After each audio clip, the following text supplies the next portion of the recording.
Si hay un capítulo en la Biblia que elegiría dentro del libro de Éxodo, obviamente, que yo elegiría en el cual me muestra un panorama completo de la vida de un creyente, sería este capítulo. Capítulo 14 del libro del Éxodo. Porque nos muestra las etapas en las cuales un creyente pasa alrededor de su vida cristiana. En ese solo capítulo. Así que vamos a ver durante varias semanas, 3 semanas aproximadamente, algunas, como he titulado estas enseñanzas por estas 3 semanas, algunas lecciones para la vida que encontramos en este libro de Éxodo y sobre todo en este capítulo.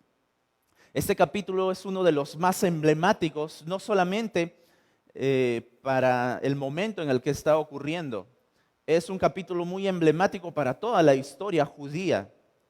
Tanto así que alrededor de los años, lo que vamos a estar viendo en este capítulo es citado por varios profetas en otras partes de los textos que vemos.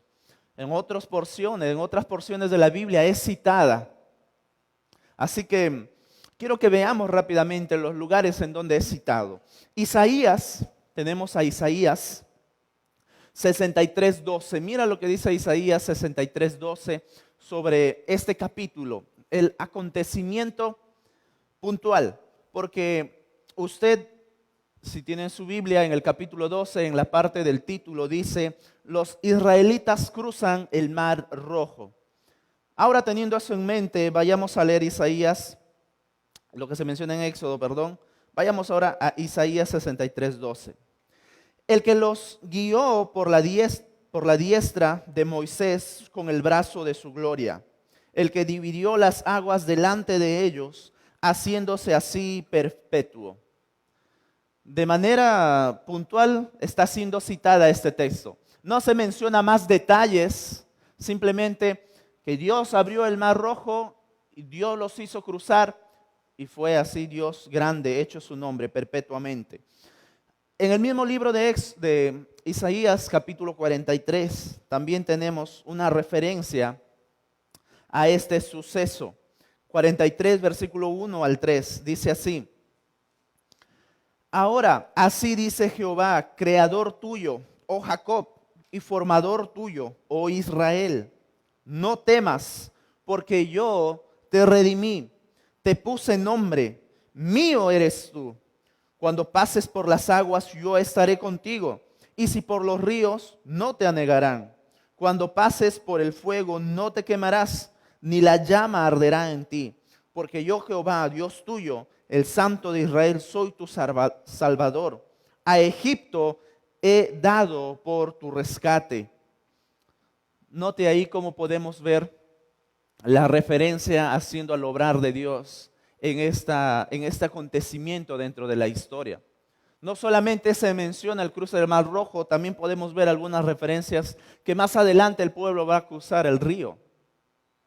Así que este capítulo 14 es muy memorable y por lo tanto querer estudiarlo en un solo domingo se hace muy resumido. Pero mi intención no es eso, sino quiero que veamos claramente qué lecciones podemos sacar en este texto para la vida, para nuestras vidas, en nuestro día a día. Las primeras instrucciones que tenemos en el Éxodo capítulo 14, mire cómo empieza, versículo 1. Habló Jehová a Moisés diciendo: di a los hijos de Israel que den la vuelta y acampen delante de Pihahirot, entre Migdol y el mar hacia Baal-Zephón. Delante de él acamparéis junto al mar. Las instrucciones hasta aquí son sencillas. Den la vuelta por donde estaban yendo. Si recordarán la última enseñanza que estuve dando sobre esto, es que Dios les había desviado del camino que tenían que ir directo hacia la tierra santa, hacia la tierra prometida. Pero Dios le dice: den la vuelta. No quiero que se vayan directo al camino, sino que se den la vuelta. Ahora Dios una vez más les dice: den la vuelta por otro lado para que puedan seguir en el camino hacia la tierra prometida. Eso es uno. Y lo siguiente es que acampen junto al mar.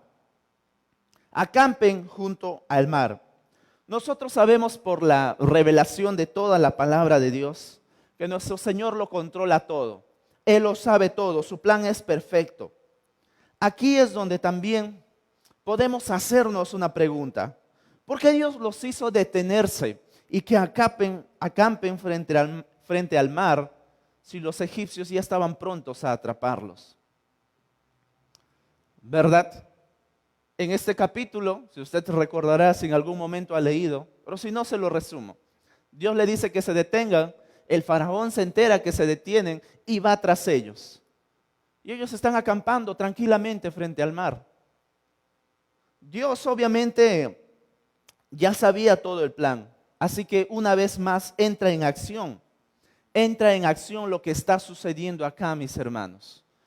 Nosotros alrededor de nuestra vida vamos a pasar por circunstancias tan difíciles que a veces vamos a estar en situaciones de adversidad, en situaciones de sufrimiento, en situaciones de persecución, en situaciones de enfermedad.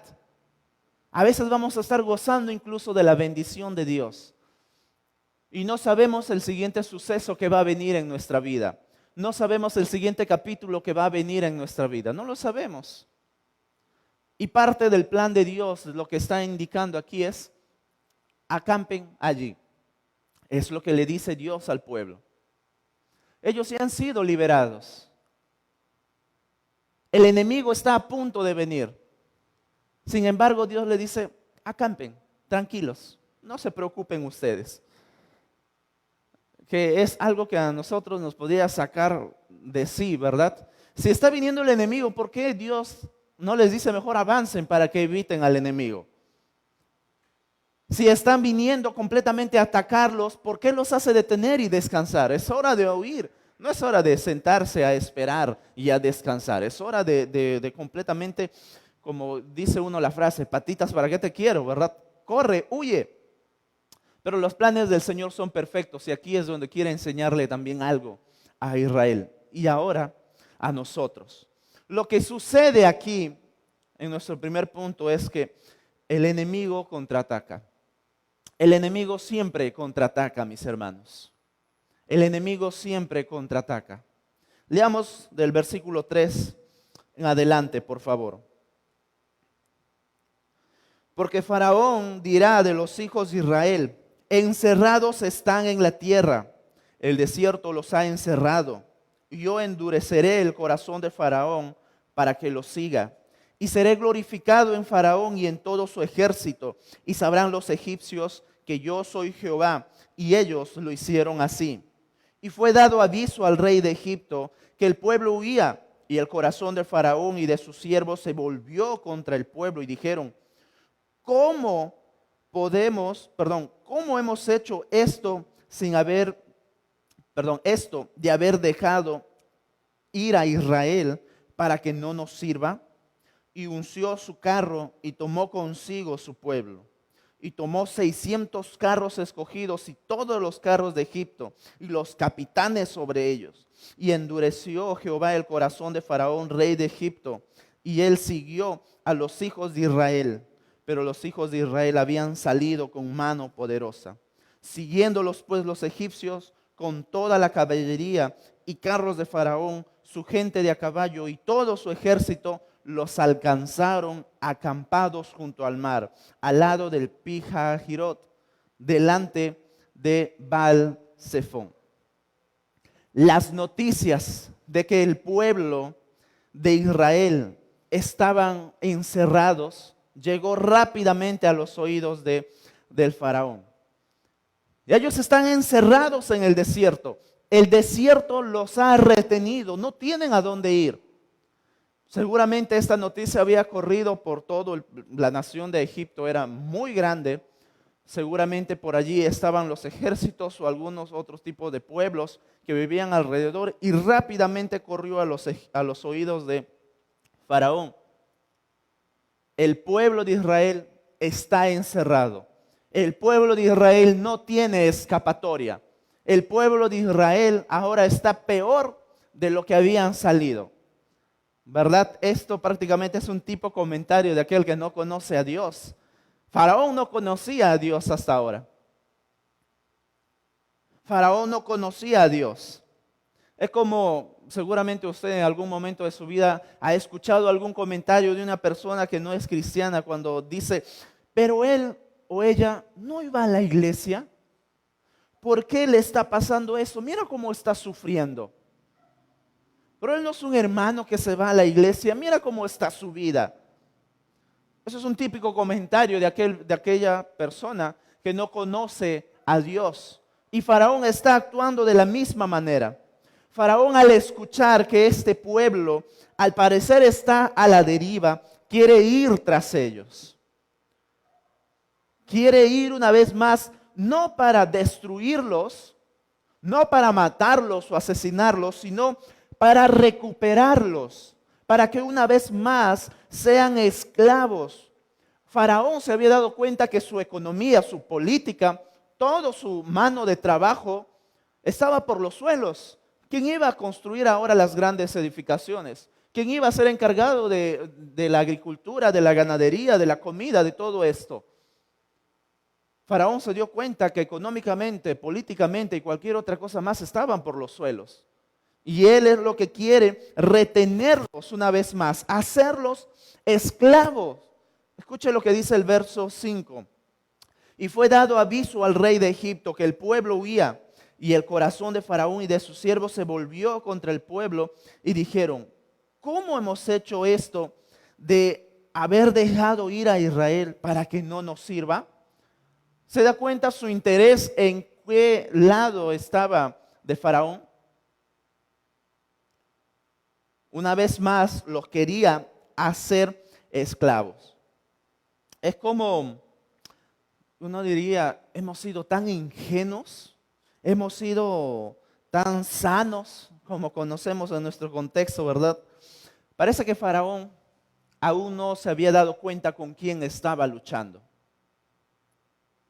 Faraón no se había dado cuenta realmente que no estaba luchando contra un pueblo, sino estaba luchando con el Dios de ese pueblo. No era propiamente con la nación de Israel.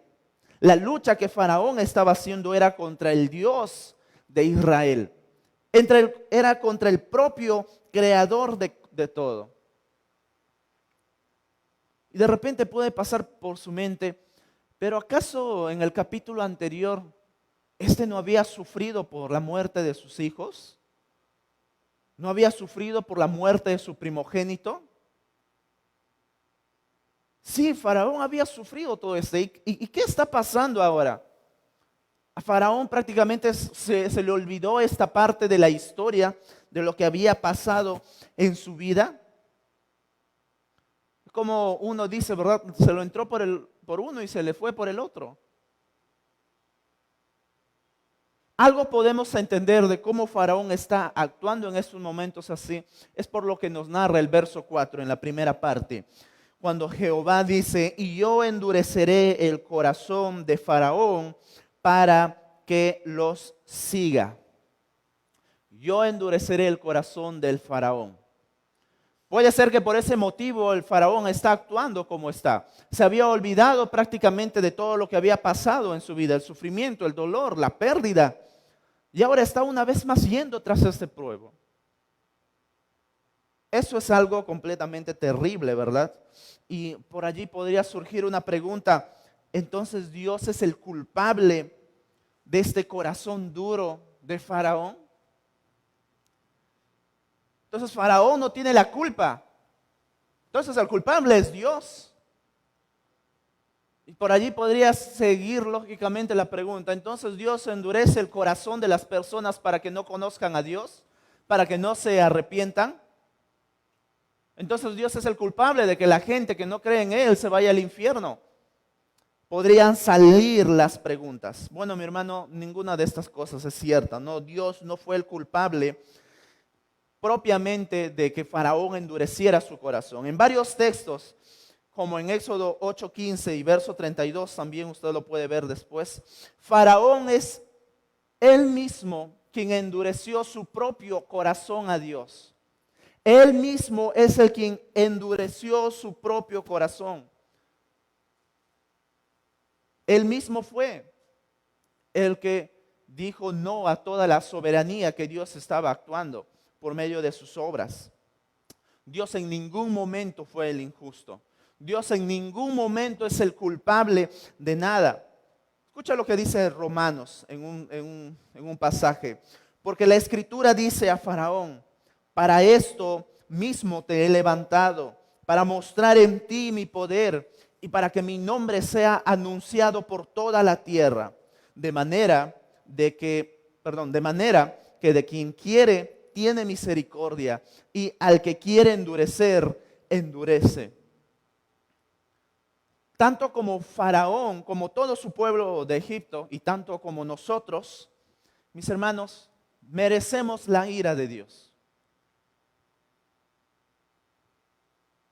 Merecemos que Dios cumpla su justicia con nosotros, porque Romanos 3:10 dice: todos somos pecadores. Y Faraón, como su pueblo, cumplían con esto, eran completamente pecadores. Lo que Dios hace en ese momento con la vida, tanto del pueblo de Egipto como de Faraón, es aplicar su santa y soberana justicia sobre el Faraón. Faraón recibió lo que merecía, la justicia de Dios. Faraón recibió la justicia de Dios. Nosotros que estamos aquí, tanto el pueblo de Israel, recibió la misericordia de Dios. Recibió la misericordia de Dios. Dios en ningún momento fue injusto. Dios en ningún momento pasó por alto su justicia. Porque como dice Romanos, de manera que de quien quiere tiene misericordia y el quien endurece, endurece. Mis hermanos, quiero ser un poquito más claro con cada uno de nosotros. ¿Qué pasaría si al frente aquí roban a alguien? Lo gomean, como lo golpean, lo chancan. Bueno, se ha identificado que es el ladrón. Se levanta la justicia del pueblo y todo eso, viene la policía y coge a este ladrón que ha ultrajado de alguna manera a la persona a quien ha robado, y hay evidencia de que él es un ladrón, él es un culpable, tiene que pagar, tiene que hacerse justicia. Se lo lleva ante las autoridades y en ese proceso de presentarse ante el juez, bueno, no hay nada, no hay evidencias, no hay lo que hace, pero había personas, había un montón de pruebas, pero sale libre, como siempre sucede, ¿verdad? Este ladrón sale libre, puede ser un asesino, un violador, un ladrón, lo que pudiera ser, pero sale libre, sale libre. Dígame usted, ¿cómo se puede llamar a todo ese proceso? ¿Justo o injusto? Creo que injusto, ¿verdad? ¿Cómo se podría llamar al juez? ¿Justo o injusto en su forma de actuar frente a todo lo que había pasado? ¿Justo o injusto? Injusto. Mis hermanos, Dios en ningún momento deja de ser justo. Al que tiene que aplicar su justicia, lo va a aplicar. Y al que tiene que aplicar su misericordia, le va a dar su misericordia. En ningún momento Dios es injusto. En ningún momento Dios es injusto. Porque ahora, cuando Dios aplica su misericordia a favor de nosotros, lo que sucede esto en la gran corte es que yo soy hallado culpable, pecador ante Dios. Lo justo es que Dios me condene. Pero ¿qué sucede? Jesucristo, mi abogado, da su vida por mí. Jesucristo, mi abogado, me dice: yo voy a pagar tu culpa. Yo voy a dar mi vida por ti. Eso es un acto de misericordia. Eso es un acto de amor. Y eso es lo que Jesucristo hizo a favor de cada uno de nosotros, mostrándonos su misericordia. Dios en ningún momento dijo: a ese no le voy a aplicar nada, lo voy a soltar, aún habiendo las evidencias en contra mía. Para nada, porque hay alguien que sí pagó por mí. Y ese alguien es Jesucristo. Y ese alguien es el que pagó también por usted. Cada uno de nosotros deberíamos de estar en la situación de Faraón, enemigos de Dios.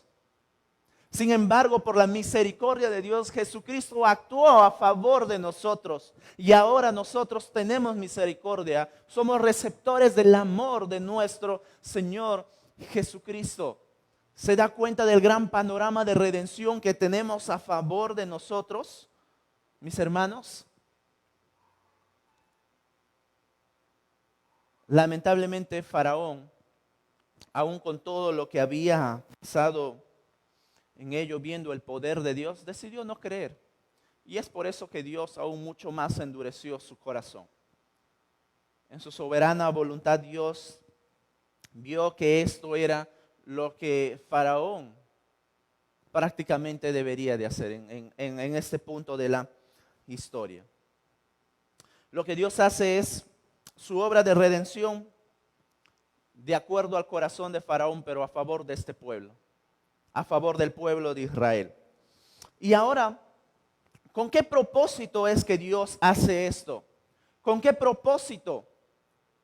Y lo tenemos justamente en el versículo 4, en la siguiente parte. Y seré glorificado en Faraón y en todo su ejército, y sabrán los egipcios que yo soy Jehová. Y sabrán ellos que yo soy Jehová. Yo voy a ser glorificado. El propósito para yo hacer esto es que mi nombre sea exaltado y que todos me conozcan. Mis hermanos, todo lo que Dios hace es para glorificar su propio nombre. Lo que usted está viviendo, Dios lo ha permitido dentro de este sistema, dentro de este mundo caído, que actúa en contra para todos.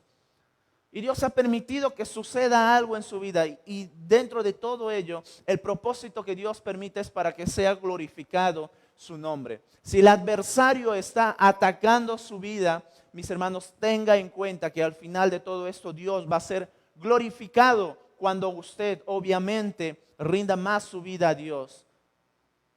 Y de esa manera el enemigo no estará venciendo y venciendo y venciendo y venciendo en su vida, sino que Dios completamente sea glorificado. Sin embargo, el faraón no entiende nada de esto, porque es un hombre carnal. Faraón no entiende nada del propósito de Dios. Faraón no entiende nada de que su corazón está cegado, está completamente bloqueado. No puede entender, es carnal. No entiende nada de los planes de nuestro Señor. Como cada uno de los hombres carnales lo hacen, actúa de acuerdo a sus propios caprichos. Y si estos esclavos tienen que regresar bajo cualquier circunstancia, lo va a hacer. Y eso es lo que hace el faraón. Toma su ejército, toma lo mejor de su ejército, mis hermanos. Toma lo mejor suyo. Dice que toma 600 caballos con los carros respectivos.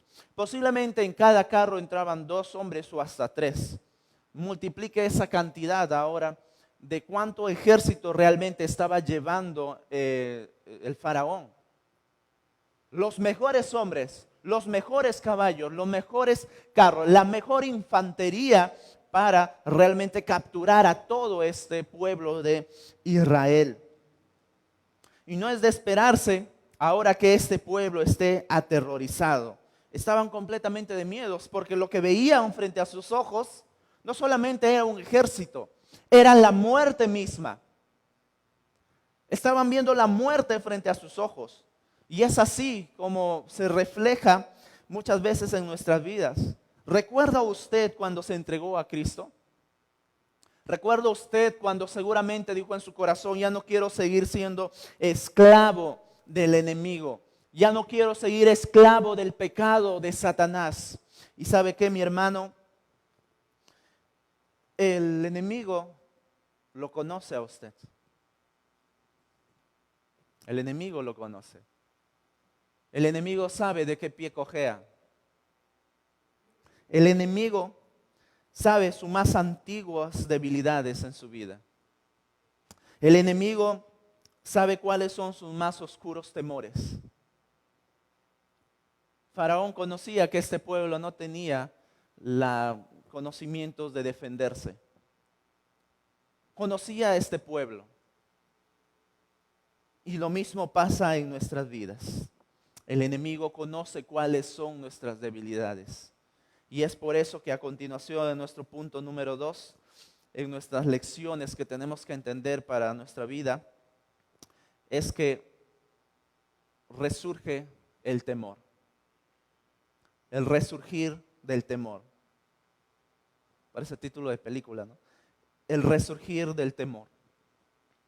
Porque es así lo que sucede cuando nosotros estamos frente a algo que no solamente está acechando, sino que tiene todas las capacidades para esclavizarnos de nuevo. Lea conmigo el verso 10 en adelante. Y cuando Faraón se hubo acercado, los hijos de Israel alzaron sus ojos, y he aquí que los egipcios venían tras ellos, por lo que los hijos de Israel temieron en gran manera y clamaron a Jehová y dijeron a Moisés: ¿no había sepulcros en Egipto que nos has sacado para que muramos en el desierto? ¿Por qué has hecho así con nosotros, que nos has sacado de Egipto? ¿No es esto lo que te hablamos en Egipto diciendo: déjanos servir a los egipcios? Porque mejor nos fuera servir a los egipcios que morir nosotros en el desierto. Mis hermanos, nosotros no tenemos ninguna idea del poder que tiene el temor contra el ser humano. Obviamente no este poder como el de Dios, pero tiene un poder tan fuerte que puede controlar nuestros pensamientos, nuestras acciones, nuestro hablar. El temor es así y el temor está acechando en nuestros corazones. Y miren lo que está pasando aquí con el pueblo de Israel. El temor está acechando frente a ellos y ellos están a punto de tomar una de las pésimas decisiones, una de las peores decisiones. Y justamente ellos claman, dice, clamaron a Dios. Este clamar no tiene el sentido de pedir rescate o ayuda a Dios. No es como lo hicieron en el capítulo 2 del verso 23 en adelante, donde clamaron a Dios por ayuda. Este clamar más bien era una queja contra Dios. Era una queja de culpa contra Dios. Mira a dónde nos has traído. Mira cómo estamos. Eran unas palabras de desesperación, porque lo que veían frente de ellos era sufrimiento, era muerte. A su espalda estaba el mar y al frente de ellos el mejor ejército del faraón. Contra la espada y la pared, como podríamos decir nosotros. Se da cuenta la situación y cómo empezaron a actuar ese pueblo.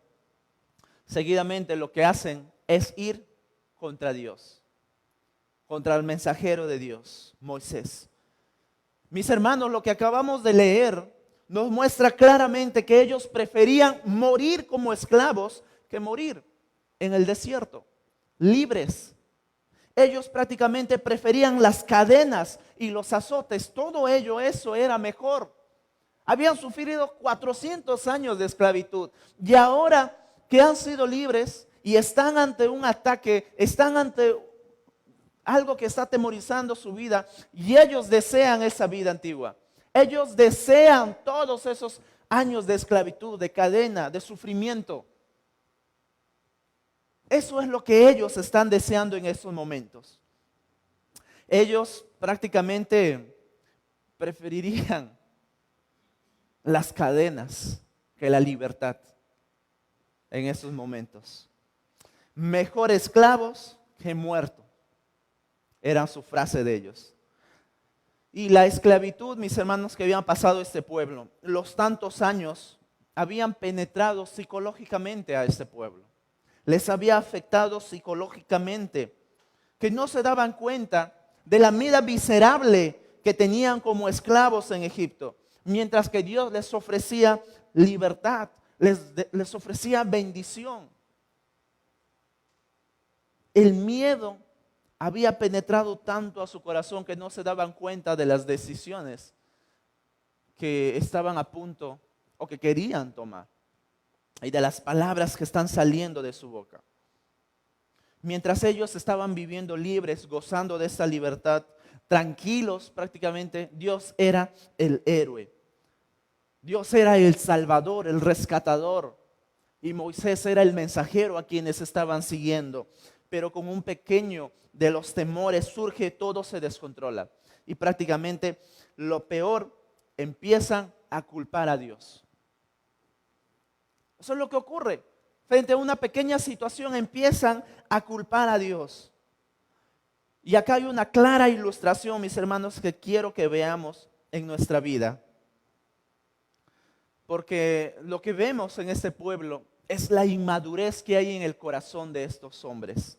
Es la inmadurez que hay en el corazón de todo prácticamente el pueblo. Cuando no conocemos a Dios personalmente, nunca vamos a entender los planes de Dios. Israel no conocía nada de Dios. Simplemente estaban siguiendo al mensajero de Dios. No conocían a Dios y no entendían los planes. Así que cuando tenemos que conocer mejor a Dios, mis hermanos, lo que tenemos que hacer en esas situaciones es acercarnos a Él. Y el pueblo, en vez de hacer ello, se estaba alejando, culpando de lo que probablemente podría suceder, una desgracia a favor de ellos. Como muchas personas salen decepcionadas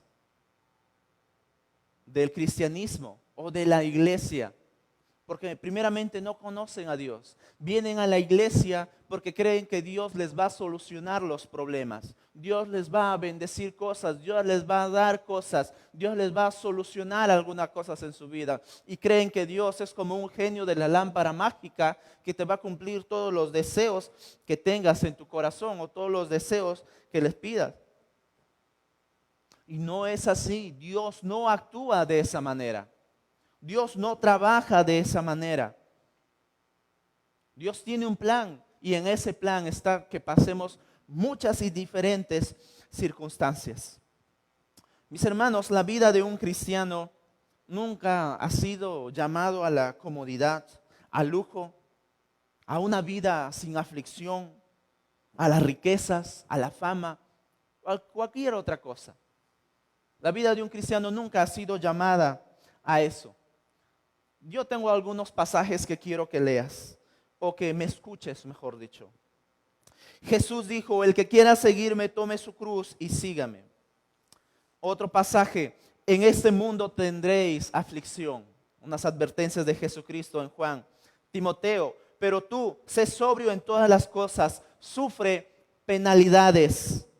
Primera de Tesalonicenses, y vosotros vinisteis a ser imitadores de nosotros y del Señor, habiendo recibido la palabra en medio de mucha tribulación.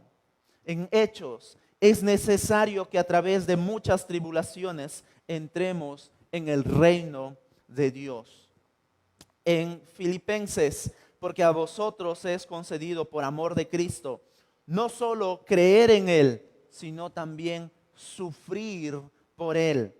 En Salmos, quiero terminar con esto, muchas son las aflicciones del justo, pero de todas ellas lo libra el Señor.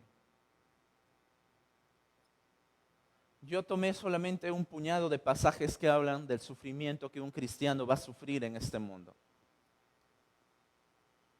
Y hay muchos más en el cual Dios advierte de cómo vamos a pasar en este mundo. Ahora, por favor, no quiero que me malentiendas, porque de repente Dios a ti sí te da mucho, te bendice mucho y qué bueno, nos alegramos con ello.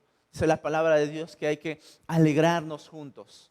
Y qué bueno, mis hermanos, pero déjame hacerte una pregunta. ¿Estás listo cuando llegue la aflicción a tu vida?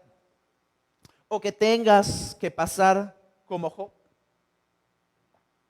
¿Estás listo cuando tengas que pasar por las aflicciones? ¿Estás listo? ¿Estás preparado? La vida de Job es única, obviamente no se va a repetir o hacer igual como lo pasó con ellos, pero Dios y Jesucristo ya nos advirtió.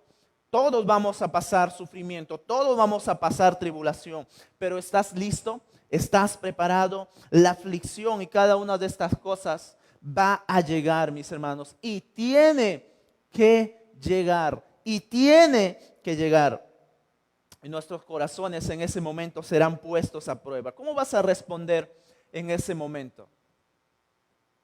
¿Cómo vas a responder en ese momento? ¿Como lo hizo Israel? ¿Deseando mejor ser esclavos? Más que la libertad y todo lo que Dios estaba dando. ¿Deseando las cadenas más que las grandes maravillas que podían obtener en Jesucristo o en Dios? Y sobre todo, esa grande libertad que podemos tener. ¿Cómo estás en tu corazón en estos momentos? En lo que pudieras estar pasando. ¿Recuerdas cuando fuiste cristiano y te entregaste tu vida y pensaste que todo ahora iba a ser bueno? Pero vino un ataque de Satanás, una tentación, o vino una prueba, o vino alguna aflicción, o vino alguna situación que primero quizás se presentan como: no tengo tiempo para ir a la iglesia, no tengo tiempo para estudiar la palabra, no tengo tiempo para orar. Todas y cada una de esas cosas son aflicciones que van a venir en tu vida como nunca cuando entregas tu vida a Jesús. Porque Satanás está atacando, el enemigo te está atacando y va a sacar los más oscuros temores de tu corazón para que desees más la vida antigua que la libertad que tienes en Cristo ahora.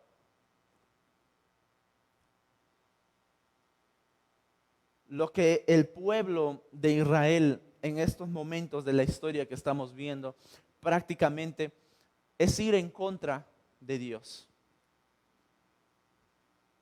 Estaban diciéndole prácticamente a Dios: yo no quiero nada de ti, porque hasta ahora prácticamente lo que veo frente a mis ojos es la muerte. Mientras en Egipto había muerte, pero allí había tumbas. Nos podían enterrar. Claro, los egipcios eran expertos en los entierros, construían pirámides para enterrar, imagínense, ceremonioso, una cosa única en la historia para aquellos tiempos. ¿Estás preparado cuando venga la aflicción a tu vida? ¿Cómo vas a responder ante Dios? ¿Cómo vas a responder con Dios? ¿Dándole la espalda? ¿Reprochándole? ¿Reclamándole? ¿Y yéndote? ¿Deseando mejor una vida sin Dios? Estuve leyendo en estas semanas la vida del famoso predicador Charles Spurgeon. Cuando uno entra a prepararse en el seminario, prácticamente te hacen leer su vida. No pude leer completamente su vida, pero es algo que cuando empiezas a leer su vida es maravilloso, es grandioso. Predicaba a 20,000 personas en los años 1800 que él estuvo. Y sin micrófono. Imagínate, yo con micrófono ya me estoy oyendo la garganta. Él predicaba 10 sermones a la semana. Su aforo mínimo no era del 50%, era aforo lleno. Lo que entraba en el auditorio podían ser 3,000 personas. Mañana lunes podría estar en un rancho predicando a 15,000 personas. El martes podría estar predicando en su iglesia y el miércoles y así. 10 sermones a la semana. Y uno ve sus obras de caridad por acá, su ministerio de predicación por acá, su ministerio de ayuda social por acá, que esto, que el otro escribía y muchas otras cosas. Y uno dice: Señor, gracias por este hombre y ayúdame a ser como él. Pero muchos no saben que él tuvo, o Dios le bendijo con ese tipo de fama, vamos a llamarlo así, de fama. pero a la misma vez su vida era de sufrimiento. A los 30 y tantos años empezó a tener enfermedades que le aquejaban a su vida. Prácticamente podría estar sin predicar 2 meses, 6 meses. En una ocasión se ausentó casi por 1 año para poder estar mejor de su salud. No solamente de la enfermedad, que aparte tenía la enfermedad de la gota, reumatismo, un poco de sobrepeso si no estoy un poco mal, problema a los pulmones y otras enfermedades más, creo que dolores de cabeza, pero además lo que había en contra de los ataques de afuera, los ataques, los comentarios. En una ocasión en su iglesia, cuando aperturaba su nuevo auditorio, producto de un chisme por ahí, se murieron 7 personas en su iglesia. Eso fue algo que le atacó en toda su vida, en todo su ministerio, el dolor, el sufrimiento. Mis hermanos, la vida de victoria de un hombre de Dios va a ser acompañada por mucho sufrimiento. No hay nadie que haya pasado la victoria sin sufrimiento. El sufrimiento formó la vida de este hombre y es por eso que Dios lo bendijo grandemente, que hasta la actualidad se sigue escuchando su ministerio. Y uno dice cuando se prepara, Señor, quiero al menos tener esa habilidad de este hombre de predicación, de estudio de tu palabra. Sin embargo, también viene a mi corazón, ¿estás preparado para el sufrimiento que abarca todo eso? Porque no viene solo fama o victoria, también viene sufrimiento, dificultad. Y mis hermanos, esto no es algo que nos tenga que sorprender. Como dice la frase por allí, ¿verdad? Guerra avisada no mata gente. Bueno, y si la mata por descuidado. Porque la Biblia, como acabo de leer, nos llena de muchas advertencias. Habrá aflicción, habrá sufrimiento. ¿Cómo estás preparándote cuando Satanás contraataque? Cuando el enemigo acecha tu vida ahora que estás viviendo en libertad. ¿Cómo vas a responder tú? ¿Como lo hizo Israel? La próxima semana vamos a ver el contraste de una vida madura de un hijo de Dios. Vamos a ver cómo podemos responder ante este tipo de dificultades que atravesamos en la vida. Y qué mejor que Moisés, que a continuación estará respondiendo. Un contraste enorme. La respuesta del pueblo inmaduro, hijos inmaduros, o la respuesta de Moisés, un hijo espiritualmente maduro, y aprender a responder frente a las dificultades que vamos a tener en el camino.